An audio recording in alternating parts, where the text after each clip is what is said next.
Shalom Bapak, Ibu, Saudara dan Saudari yang terkasih. Puji syukur kita panjatkan kepada hadiratnya bila mana kita diberi kesempatan untuk membaca merenungkan kebenaran firman Tuhan di pagi hari ini. Dan sebelum kita membaca bersama-sama, mari kita bersatu di dalam doa. Kami merendahkan diri kami, ya Allah kami. Terima kasih di waktu yang indah ini kami boleh bersama-sama membaca merenungkan kebenaran firman-Mu. Tuntun setiap langkah kami sehingga kami tidak akan menyimpang dari kehendak-Mu. Terima kasih untuk nafas yang baru, hidup yang baru, segala sukacita yang kami boleh rasakan. Terima kasih Bapa, ini doa seruan kami dalam nama Yesus. Haleluya. Amin. Bapak, Ibu, dan saudara-saudari yang terkasih, renungan kita di pagi hari ini bertema "Karena itu berdoalah demikian", yang terambil di dalam kitab Matius 6 ayat 7-15. Lembaga Alkitab Indonesia memberi judul "Hal Berdoa". Lagi pula dalam doamu itu janganlah kamu bertele-tele, seperti kebiasaan orang yang tidak mengenal Allah. Mereka menyangka bahwa karena banyaknya kata-kata doanya akan dikabulkan. Jadi janganlah kamu seperti mereka, karena Bapamu mengetahui apa yang kamu perlukan sebelum kamu minta kepadanya. Karena itu berdoalah demikian. Bapa kami yang ada di surga, dikuduskanlah namamu, datanglah kerajaanmu, jadilah kehendak-Mu di bumi seperti di surga. Berikanlah kami pada hari ini makanan kami yang secukupnya, dan ampunilah kami akan kesalahan kami, seperti kami juga mengampuni orang yang bersalah kepada kami. Dan janganlah membawa kami ke dalam pencobaan, tetapi lepaskanlah kami daripada yang jahat. Karena Engkaulah yang punya kerajaan dan kuasa dan kemuliaan sampai selama-lamanya. Amin. Karena jikalau kamu mengampuni kesalahan orang, Bapamu yang di surga akan mengampuni kamu juga. Tetapi jikalau kamu tidak mengampuni orang, Bapamu juga tidak akan mengampuni kesalahanmu. Karena itu berdoalah demikian. Dengan contoh doa ini, Kristus menunjukkan apa saja yang harus menjadi pokok doa orang Kristen. Ada 6 permohonan dalam doa itu. 3 yang pertama berkaitan dengan kekudusan dan kehendak Allah. 3 sisinya berkaitan dengan kebutuhan kita sehari-hari. Singkatnya, doa ini tidak berarti bahwa kita harus berdoa secara singkat saja mengenai kebutuhan kita. Kristus kadang-kadang berdoa sepanjang malam di dalam kitab Lukas 6 ayat 12. Bapa kami yang di surga, doa melibatkan penyembahan kepada Bapa surgawi. Yang pertama, sebagai Bapa, Allah mengasihi kita, memperdulikan kita, dan dengan gembira menyambut persekutuan dan keakraban dengan kita. Melalui Kristus kita dapat menghampiri Dia pada setiap saat untuk menyembah Dia dan membawa persoalan kita kepadanya. Dalam Matius 6 ayat 25-34. Dan poin yang kedua, Allah sebagai Bapa tidak berarti bahwa Dia seperti seorang Bapa manusiawi yang membiarkan anak-anaknya berbuat salah atau yang tidak mendisiplinkan mereka dengan benar. Allah adalah Bapa yang kudus yang harus menentang dosa.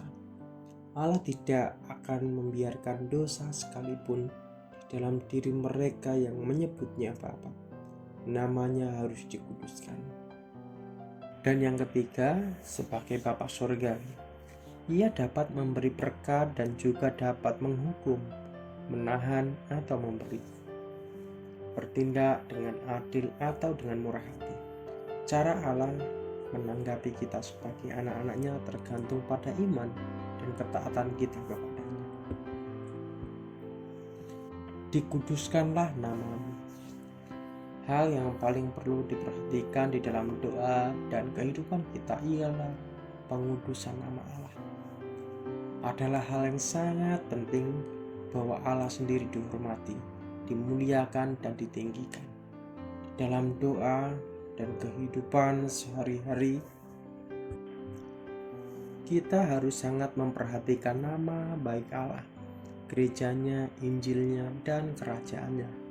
Melakukan sesuatu yang mencemarkan nama baik Tuhan merupakan dosa yang sangat hebat, sehingga mempermalukan Allah. Datanglah kerajaanmu. Doa orang Kristen haruslah berhubungan dengan kerajaan Allah di bumi sekarang ini dan dengan perwujudan pada masa yang akan datang. Yang pertama, kita harus berdoa untuk kedatangan Kristus yang kedua kalinya, serta penegakan kerajaan Allah yang abadi di langit baru dan bumi baru, di dalam Wahyu 21 ayat yang ke-1. Yang kedua, kita harus berdoa untuk kehadiran dan manifestasi rohani dari kerajaan Allah sekarang ini. Hal ini termasuk penyataan kuasa Allah di antara umatnya agar menghancurkan pekerjaan iblis, menyembuhkan orang sakit, menyelamatkan jiwa-jiwa yang terhilang, meningkatkan kebenaran, dan menghancurkan Roh Kudus atas umatnya. Jadilah kehendakmu. Berdoa seperti ini berarti bahwa kita sungguh-sungguh menginginkan kehendak dan maksud Allah terwujud dalam kehidupan kita dan keluarga kita sesuai dengan rencananya yang abadi. Kita terutama dapat mengetahui kehendak Allah di dalam firman-Nya yang telah dinyatakan, yaitu Alkitab, dan melalui pimpinan Roh Kudus di dalam hati kita, di dalam Roma 8 ayat 4-14. Kehendak Allah terlaksana bila kita berdoa agar kerajaannya dan kebenarannya datang di antara kita, dalam Matius 6 ayat yang ke-33. Makanan kami yang secukupnya. Doa juga harus berisi permohonan tentang kebutuhan pokok sehari-hari, di dalam Filipi 4 ayat yang ke-19. Ampunilah seperti kami juga mengampuni. Doa harus memperhatikan masalah dosa dan kesediaan untuk mengampuni mereka yang telah bersalah kepada kita, dalam Matius 6 ayat 14-15, dan juga Ibrani 9 ayat yang ke-14. Lepaskanlah kami daripada yang jahat. Semua orang percaya merupakan sasaran khusus dari permusuhan iblis dan maksudnya yang jahat. Oleh karena itu, kita sekali-kali tidak boleh lupa untuk berdoa agar kita dibebaskan dari kuasa dan rencana jahatnya.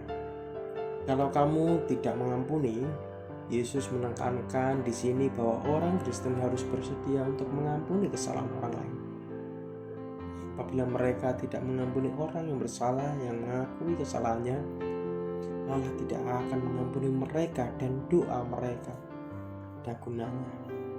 Ini adalah suatu prinsip penting mengenai cara Allah mengampuni dosa di dalam Matius 18 ayat yang ke-35 dan juga di dalam Markus 11 ayat yang ke-26. Amin. Mari kita bersatu di dalam doa. Mohon ampun dalam setiap dosa dan pelanggaran kami. Mungkin yang menduakan hati Engkau ya Allah kami, mungkin yang sering mengecewakan Engkau ya Allah kami, meninggalkan Engkau, melupakan Engkau ya Bapa. Bahkan kami seringkali mementingkan diri kami sendiri ya Pak. Mohon ampun ya Bapak atas setiap dosa dan pelanggaran kami. Ajari kami untuk setia terhadap Engkau dalam setiap menjalankan tugas dan tanggung jawab kami. Biar semata-mata kehidupan kami sebagai persembahan yang kudus di hadapan-Mu. Ini doa seruan kami dalam nama Yesus. Haleluya. Amin. Shalom, selamat pagi, selamat beraktivitas. Tuhan Yesus memberkati kita semua. Amin.